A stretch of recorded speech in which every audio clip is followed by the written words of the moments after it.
Ronnie Bailey, Vinta Morgan, is doing a very good job at moving to the top of my killer list ahead of Coronation Street's murder storyline. In a matter of days, one Weatherfield resident will be found dead following a brutal showdown.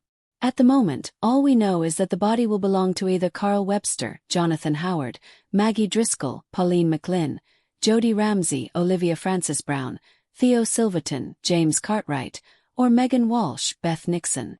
Carl has caused so much trouble since he arrived in Weatherfield. Plenty of people would like to see the back of him. After his affair with Obie Webster, Sally Carmen Datine, was exposed, focus turned to Carl's relationship with Debbie Webster, Sue Devaney, who spent a very long time letting Carl believe they were siblings, not mother and son. Letting his vulnerable mum take the fall for a crime he committed was bad enough. But Carl is incredibly good at saying, "Hey, you think that's bad? Watch this." Since Debbie's release from prison, Carl has spun a sob story about how he'd like to build bridges with his mum and reconnect with her. Debbie, who has vascular dementia, has embraced this version of Carl, totally unaware it isn't a genuine version of him at all. Carl's meddling has been spotted by Ryan Connor, Ryan Prescott, Ronnie and Kevin Webster, Michael Lavelle. A few days ago, Ronnie and Kevin decided to work together to try and get rid of Carl, concluding it would be better if he disappeared for a very long time. Ronnie changed his mind though when he witnessed a sweet moment between Debbie and Carl, which highlighted just how much Debbie loves having her son in her life. Ronnie regretted his decision in tonight's episode, as he learnt that Carl had been causing Debbie a high level of stress. Debbie discovered that Carl has told Summer Spellman, Harriet Bibby, that he knows what really happened to Billy Mayhew, Daniel Brocklebank. During her confrontation with Carl, Debbie learnt that he's asked Summer for £10,000 of Billy's life insurance money in exchange for proof that someone in Weatherfield murdered him.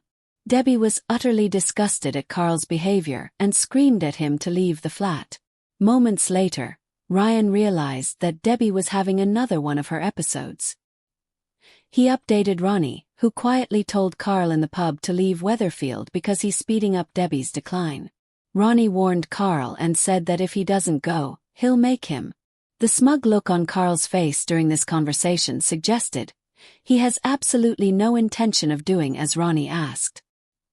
He was also seen reminding Summer of his offer in the episode, stating that he can get a confession out of Theo Silverton, James Cartwright, quicker than anyone from the police. With Carl refusing to budge, could this push Ronnie to murder him in future episodes? Is this what Ronnie means when he says he'll get rid of Carl? The rain came down in thin, relentless sheets over Weatherfield, turning the cobbles slick and unforgiving. Inside the Rover's return, the atmosphere was thick, heavy with whispers, judgment, and the kind of tension that makes even the most hardened regulars fall silent. Word had spread fast. Carl had gone too far this time. Debbie stood near the bar, her posture rigid, her eyes blazing with a fury that had been building for weeks. No, months. She had given him chances. Too many. Each lie, each manipulation, each cruel twist of his charm had chipped away at her patience. Tonight there was nothing left. Across the room, Carl leaned casually against a pillar, a smug half-smile playing on his lips as if he hadn't already lost everything. As if he still held power here. He didn't. "Are you going to say something?" Debbie's voice cut through the murmur like glass shattering. Carl tilted his head, feigning innocence. "About what?" The room collectively held its breath. Debbie took a step forward. "About the lies. About the damage you've caused. About the people you've used." Her voice trembled, not with weakness, but with the sheer force of her anger. "Or are you going to pretend none of it happened like always?" Carl chuckled, low and dismissive. "You're overreacting, Debs. You always do this. Blow things out of proportion." That was it. The final spark. "Get out." The words were quiet, but they carried more weight than any shout. Carl's smile faltered. "What?" "I said get out." Debbie's voice rose now, echoing off the walls. "Out of the Rovers. Out of my life. Out of Weatherfield. You're done here." A ripple of shock moved through the pub. This wasn't just another argument. This was exile. Carl straightened, his eyes narrowing. "You don't mean that." Oh, I mean every word. Debbie stepped closer, her gaze locked onto his. I've defended you. I've believed you. I've stood by you when everyone else saw right through you. But I see it now too. Beep. You're toxic, Carl. And I'm done being poisoned. For the first time, something flickered in his expression. Anger, yes, but also something darker. Something calculating. You think you can just throw me out, he said, his voice dropping. Like I'm nothing. I don't think, Debbie shot back. I know. She turned to the door and yanked it open, the wind howling in as rain splattered against the threshold. Then she looked back at him. Go. Silence. 'Cause everyone knew one thing. Carl wasn't the type to walk away quietly. Outside, the rain soaked through Carl's jacket as he stood under a flickering street lamp.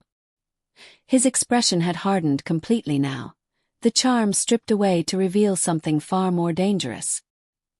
He glanced back at the Rovers, its windows glowing warmly against the dark. Disgusted, are you? He muttered to himself. We'll see how long that lasts.